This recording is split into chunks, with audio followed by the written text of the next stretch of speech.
नमस्कार दोस्तों, स्टोरी वाला के नए एपिसोड में आपका स्वागत है।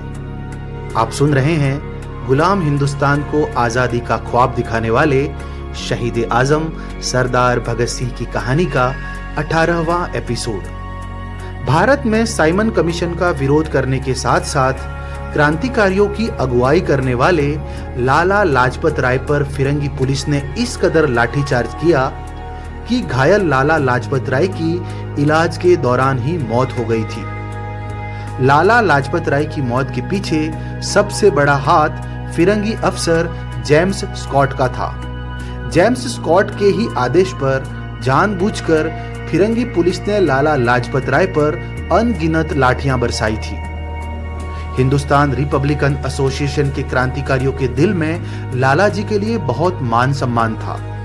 लाला जी की शहादत के बाद भगत सिंह ने ठान लिया था कि वो लाला जी की शहादत का बदला लेकर रहेंगे। दोस्तों, कहानी आगे सुनने से पहले स्टोरी वाला चैनल को शेयर, लाइक और सब्सक्राइब करना ना भूलें। धन्यवाद। हिंदुस्तान रिपब्लिकन एसोसिएशन के दफ्तर में सन्नाटा छाया हुआ था। वहां मौजूद हर क्रांतिकारी भगत सिंह की तरफ ऐसे देख रहा था जैसे भगत सिंह कोई बहुत बड़ा ऐलान करने वाले हों। तभी भगत सिंह ने सीधे और सधे हुए शब्दों में कहा, फिरंगियों ने हमारी आंखों के सामने हम सब के पिता समान लाला जी को पीट पीट कर मार दिया। अगर अब भी हमारा खून नहीं खौला तो ये खून खून नहीं, पानी है। भगत सिंह ने जो बात कही थी उसका सीधा मतलब था फिरंगी हुकूमत से आमने सामने की बगावत। लेकिन फिरंगियों से बगावत करना उतना भी आसान नहीं था, क्योंकि ये वो दौर था जिसमें किसी भी फिरंगी के लिए एक हिंदुस्तानी की जान लेना मूली और गाजर को काटने जैसा था। लेकिन लाला लाजपत राय की मौत ने भगत सिंह को भीतर तक झकझोर कर रख दिया था।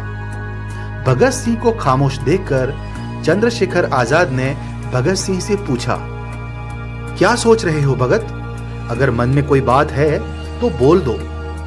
चंद्रशेखर आजाद के सवाल पर भगत सिंह कुछ देर तक खामोश रहे और अचानक सख्त आवाज में बोले, हमें जेम्स स्कॉट को मारना होगा।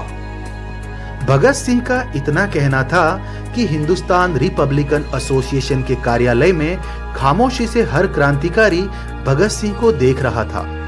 तभी जतिन दास ने भगत सिंह से कहा, लेकिन भगत सिंह, हम ऐसे कैसे किसी को भी जान से मार सकते हैं? वैसे ही जैसे उन्होंने हमारे लाला जी को जान से मार दिया। भगत सिंह ने बड़े ही सधे हुए अंदाज में जतिन दास को जवाब देते हुए कहा। चंद्रशेखर आजाद बहुत अच्छे से जानते थे कि भगत सिंह कभी भी बिना सोचे समझे अपनी बात नहीं रखते। साथ ही चंद्रशेखर आजाद ये भी जानते थे कि जब भगत सिंह कोई योजना बनाते हैं तो उसके पीछे उस योजना का ना सिर्फ ठोस कारण होता था, बल्कि उस योजना के बाद के परिणामों का भी भगत सिंह को सटीक अंदाजा होता था। इसी बात को समझने के लिए चंद्रशेखर आजाद ने भगत सिंह से पूछा, भगत, आखिर तुम्हारे दिमाग में चल क्या रहा है? खुलकर बताओ। चंद्रशेखर आजाद के सवाल पर भगत सिंह ने एक गहरी सांस छोड़ते हुए कहा, जेम्स स्कॉट के ही आदेश पर फिरंगी पुलिस ने लाला जी पर जानबूझकर हमला किया था। जो भी क्रांतिकारी साइमन कमीशन के विरोध में वहां मौजूद थे, उन्होंने देखा था कि कैसे लाला जी को बेरहमी से पीटा गया। ऐसी हरकत करने वाले बेरहम इंसान को जान से मार देना ही लाला जी के लिए हमारी तरफ से एक सच्ची श्रद्धांजलि होगी। हम जेम्स स्कॉट को जान से मार देंगे। भगत सिंह ने एक ही पल में अपना फैसला सारे क्रांतिकारियों को सुना दिया था। भगत सिंह की बात सुनकर शिव कुमार ने अपनी असहमति जताते हुए कहा, लेकिन ये तो सरासर हिंसा है भगत। इससे पहले कि भगत सिंह शिव कुमार की बात का जवाब देते, सुखदेव ने शिव कुमार के दोनों कंधों पर अपने हाथ रखते हुए कहा, तुम जिसे हिंसा कह रहे हो उसे हिंसा नहीं बल्कि वध कहा जाएगा। जेम्स स्कॉट ने लाला जी को मारकर जो हरकत की है वो सिर्फ एक राक्षस ही कर सकता है, और एक राक्षस का वध करना हिंसा की श्रेणी में नहीं आता शिव कुमार। सुखदेव की बात को आगे बढ़ाते हुए भगत सिंह ने कहा, बिल्कुल सही कहा सुखदेव। आज अगर हम चुप बैठ गए तो ये गोरे हम हिंदुस्तानियों को ऐसे ही चुन चुन कर मारते रहेंगे। जेम्स स्कॉट की मौत के बाद वो हम हिंदुस्तानियों की तरफ लाठी उठाने से पहले 10 बार सोचेंगे। काफी विचार विमर्श के बाद आखिरकार भगत सिंह की बात पर सारे क्रांतिकारी सहमति जता चुके थे। अब सबसे बड़ा सवाल ये था कि जेम्स स्कॉट की हत्या की योजना कैसे तैयार होगी और इस योजना को बनाएगा कौन। आखिरकार ये काम सुखदेव को सौंपा गया। दूसरे ही दिन सुखदेव अपने कुछ क्रांतिकारी साथियों के साथ जेम्स स्कॉट की दिनचर्या पर नजर रखने लगे। वो कब घर से निकलता है, कब ड्यूटी पर पहुंचता है, ड्यूटी के अलावा उसका कहां-कहां आना जाना है। कुछ ही दिनों में सुखदेव ने अपने साथियों के साथ मिलकर जेम्स स्कॉट की एक तरह से पूरी कुंडली निकालकर रख दी थी।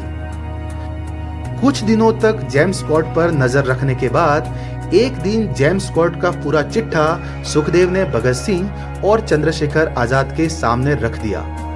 अब समय था जेम्स स्कॉट की हत्या के साथ लाला लाजपत राय की मौत का बदला लेने का। दोस्तों, कहानी में अब आगे क्या होगा? क्या भगत सिंह का जेम्स स्कॉट को मारकर लाला जी की मौत का बदला लेने का विचार सही था? अगर यह फैसला सही था तो क्या क्रांतिकारी जेम्स स्कॉट की हत्या करने में कामयाब हो पाएंगे? जेम्स स्कॉट की हत्या के बाद फिरंगी हुकूमत पर क्या असर पड़ेगा?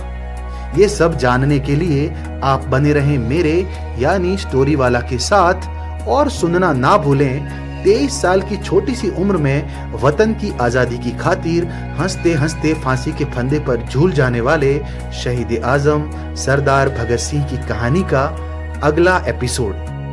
जय हिंद।